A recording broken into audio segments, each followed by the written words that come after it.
స్థితిని అనుసరిస్తూ ఉంటాయి.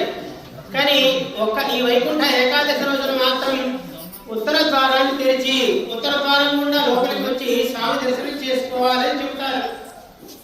దీనికి ఒక ఇతిహాసం ఉంది. పూర్వం మధుకైటకులు అనేటువంటి ఇద్దరు రాక్షసులు స్వామితో యుద్ధానికి తలపడ్డారు. వీళ్ళు ఏం చేసేవాడంటే, ఈ మధువు అనేవాడు ఏం చేసేవాడంటే ముందు యుద్ధం చేసేవాడు. ఈ కైటకుడు అనేవాడు 1000 సంవత్సరాల పాటు తపస్సు చేసేవాడు. చేసి ఆ బలం సంపాదించి ఆ తపస్సు ద్వారా వాడు యుద్ధానికి వచ్చేవాడు. వీడు 1000 ఏళ్ళు యుద్ధం చేసేవాడు స్వామితోటి. ఈ సమయంలో ఈ మధు వెళ్ళి 1000 సంవత్సరాల పాటు యుద్ధం చేసేవాడు. ఇట్లా కొన్ని వేల సంవత్సరాల పాటు మధుకైటకులు ఇద్దరు కూడా స్వామితోటి యుద్ధం చేయడం జరిగింది. అయితే అప్పుడు స్వామి ఏం చేస్తారంటే, వీరిద్దరిని వీడు వచ్చి వాడు వెళ్ళే సమయం ఉంటుంది కదా, వారిద్దరు ఒక చెయ్యి సరిగ్గా ఇంకో చెయ్యి తీసుకురావాలంటే కొంత సమయం పడుతుంది. ఆ ఒక త్రుటి సమయం పట్టేది. ఆ త్రుటి సమయంలో వారిద్దరిని కూడా సంహరించడం జరిగింది స్వామి. ఎప్పుడైతే స్వామి సంహారానికి సిద్ధపడ్డాడో వాళ్ళకి అర్థమైపోయింది స్వామి మనల్ని సంహరిస్తాడు అని. వాళ్ళు ఏం చేశారంటే స్వాములకు కోరిక కోరుకున్నారు. అయ్యా, వైకుంఠానికి చేరటం అత్యంత దుర్లభమైనటువంటి స్థితి, ఆ స్థితిని మాకు కూడా కల్పించయ్యా అని చెప్పి అడగగానే ఆ పత్రాన్ని ఆ శ్రీమన్నారాయణుడు ఎప్పుడు కూడా తూర్పు పక్క నుంచి మనకి నిత్యసూరులు, తర్వాత ఏమో దేవతలు వీళ్ళంతా కూడా వస్తూ ఉంటారు. ఆ వస్తూ ఉన్నటువంటి ఆ ద్వారాన్ని పక్కకి పెట్టి ఇటు ఉత్తరం పక్క ఉన్నటువంటి ద్వారాన్ని తెరిచాడట. మనకి వైకుంఠానికి మన ఏ దేవాలయానికి అయినా సరే వైష్ణవ దేవాలయానికి 4 గుమ్మాలు ఉంటాయి. ఈ 4 గుమ్మాల్లో చండ ప్రచండులు అంటే తూర్పు వైపు చండ ప్రచండులు, దక్షిణం వైపు చండ ప్రచండులు, భద్ర సుభద్రులు, ధాత్రి విధాతలు, జై విజయులు అనేటువంటి వాళ్ళు ఈ ద్వారాన్ని కాపలా కాస్తూ ఉంటారు. ఆ ఉత్తరం ద్వారాన్ని తెరిచి ఆ ఉత్తరం ద్వారం మీద ఆ మధుకైటకులు ఇద్దరు ఉండగా ఆ ఉత్తర ద్వారం కూడా లోపలికి ప్రవేశించడం ద్వారా వాళ్ళు ముక్త పురుషులు అంటే ముక్తిని పొందిన పురుషులుగా భావిస్తూ వాళ్ళని లోపలికి పంపించడం జరిగింది. అదే వృత్తాంతాన్ని తీసుకుని ప్రతి వైష్ణవ దేవాలయంలో కూడా ఈ వైకుంఠ ఏకాదశి రోజున ఇట్లా ఉత్తర ద్వారాన్ని తెరిచి ఈ దేవాలయంలోకి వస్తే మనం సాక్షాత్తు వైకుంఠంలో శ్రీమన్నారాయణ దర్శనం చేసుకున్నంత పుణ్యం మనకి లభిస్తుంది. ఈ వృత్తాన్ని ఆధారంగా చేసుకుని ప్రతి దేవాలయంలో కూడా ఉత్తర ద్వారాన్ని తెరిచి ఆ ఉత్తర ద్వారం గుండా మనం లోపలికి ప్రవేశించి స్వామి దర్శనం చేసుకుని తరిస్తున్నాం. జై శ్రీరామ్, జై శ్రీమన్నారాయణ. ఈ వృత్తాంతం మనకి సాక్షాత్తు శ్రీమన్నారాయణ చెప్పడం జరిగింది. అది పక్కన పెడితే మనం ఈ రోజు గరుడ మాసంలో ఎన్నో రోజులో ఉన్నాం? 15వ రోజులో ఉన్నాం. ఈ రేపటి రోజున ఈ గోపబాలికలందరూ కూడా ఆ స్వామి యొక్క గుమ్మాన్ దగ్గరికి చేరి ఆ గుమ్మం దగ్గర ఉన్నటువంటి ఆ పాలకుడు ఉంటారు కదా, ఆ గుమ్మాన్ని కాపాడేవాడు, ఆయనతో మాట్లాడుతూ రేపటి నుంచి మన ఆండాలి తల్లి ఆ నందుడి యొక్క గృహాన్ని ఆ కృష్ణుడు ఉండే దేవాలయంలోకి ప్రవేశిస్తోంది. ఇది మనం ఈ వృత్తాంతాలన్నింటినీ కూడా రేపు చెప్పుకుందాం. అట్లాగే రేపు మనకి జెండా పండుగ మనం చేసుకుంటున్నాం. ప్రతి సంవత్సరం కూడా ఆ పాసనలో కొడి అని వస్తుంది. కొడి అంటే ధ్వజము అని అర్థం. ఆ జయధ్వజాన్ని మనం మిషగా చేసుకుని ఆ పదాన్ని మనం మిషగా చేసుకుని ప్రతి ఏడాది కూడా చక్కగా ఆంజనేయ స్వామి ఉన్నటువంటి ధ్వజాన్ని మన ఇంటి మీద ప్రతిష్ఠించుకుంటూ ఉంటున్నాం. కాబట్టి అది రేపటి పాసనది మనకి.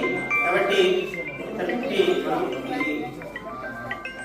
సభని ముగించి మనం స్వామివారి యొక్క దర్శనానికి వెళ్దాం. జై శ్రీరామ్, జై శ్రీరామ్, జై శ్రీమన్నారాయణ, జై శ్రీమన్నారాయణ.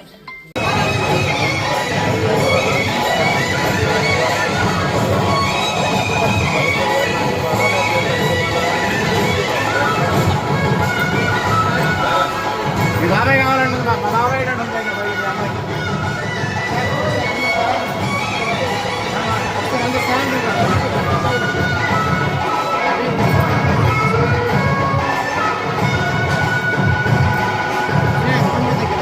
Hey,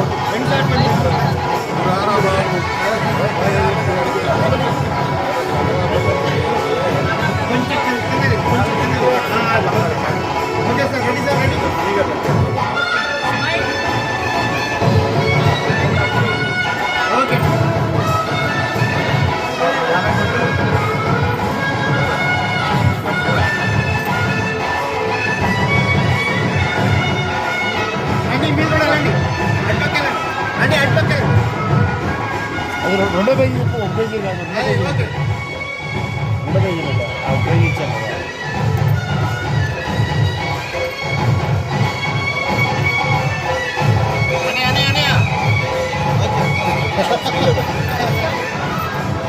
ఓకే మేడం చూడండి.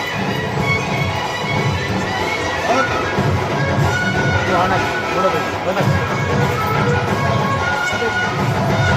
మూడో పేజీ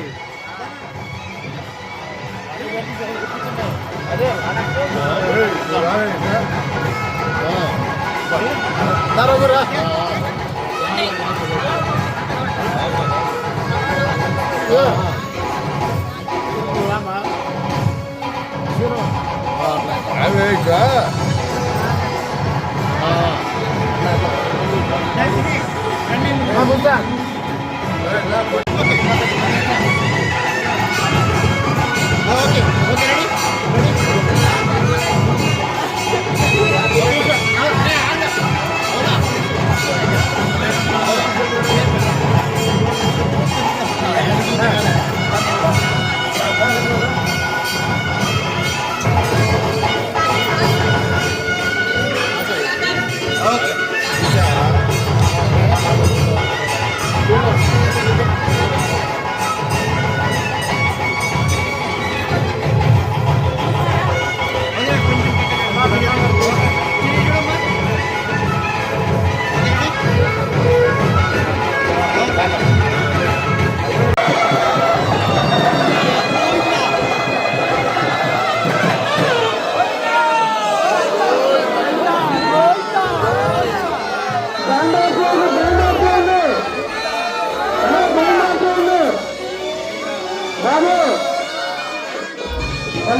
महाप्राज्ञे भाष्यकाराय मंगलम मूलावतीर्णाय कौशिकाखिल सूरये सौम्यकामात्रमुदये शेषमंगलम मंगलाय शासन प्रैवदाचार्य पुरोगमैः सर्वैष्टपूर्वैः आचार्यैः सत्तुजायास्य मंगलम्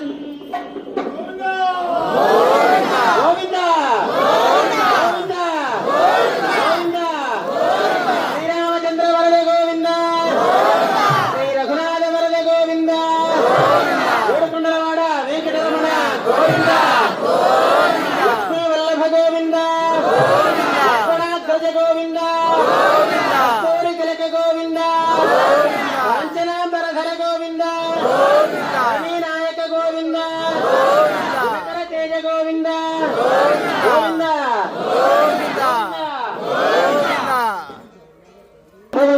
विश्वनारायणं देवमक्षरं परमं ब्रह्मं विश्वतः परमां नित्यं विश्वनारायणं हरिं नारायण परोज्योतार्चानं नारायणः परः यच्च किञ्चित् जगत् सर्वं दृश्यते श्रूयतेऽपि वा अन्तर्बहिश्च तत्सर्वं व्याप्य नारायण नीवारशोकवत्कन्ये पीताभा स्वच्छनूपमा तस्याः शिखाया मध्ये परमात्मा व्यवस्थितः सभ्रम सशिव सहरिश्चेन्द्र सोक्षरः परमस्वराट् ऋतकं सर्वं परब्रह्मं पुरुषं कृष्णपिङ्गलम् ऊर्ध्वरेतं निरूपा मा विद्विषावहै शान्तिः शान्तिः शान्तिः राजा राजग्राम यजमानाचार्यार्चक वाचक वर्चारकाभिर्तरस्तु अस्मिन् ग्रामे स्थितानां व्याधिचोर दुर्भिक्षणास्त्राजबाधादि सर्वद्रोप्रशान्तनस्तु सर्वे साधुजना सुखिनो भवन्तु समस्त सन्मङ्गलानि भवन्तु उत्तराभिवृद्धिरस्तु तथास्तु तथास्तु तथास्तु ॐ साहित्यरणाय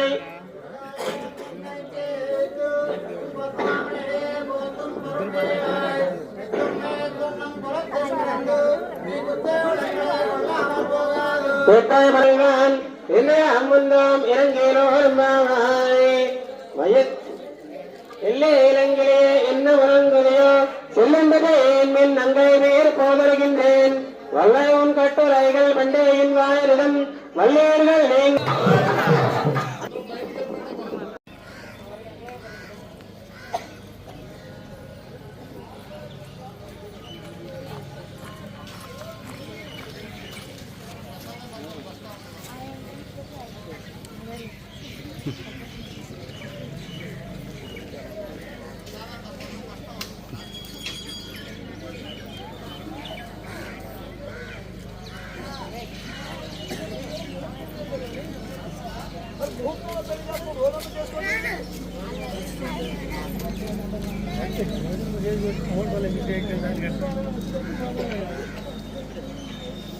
గురుగారు దాదామూర్తం కూడా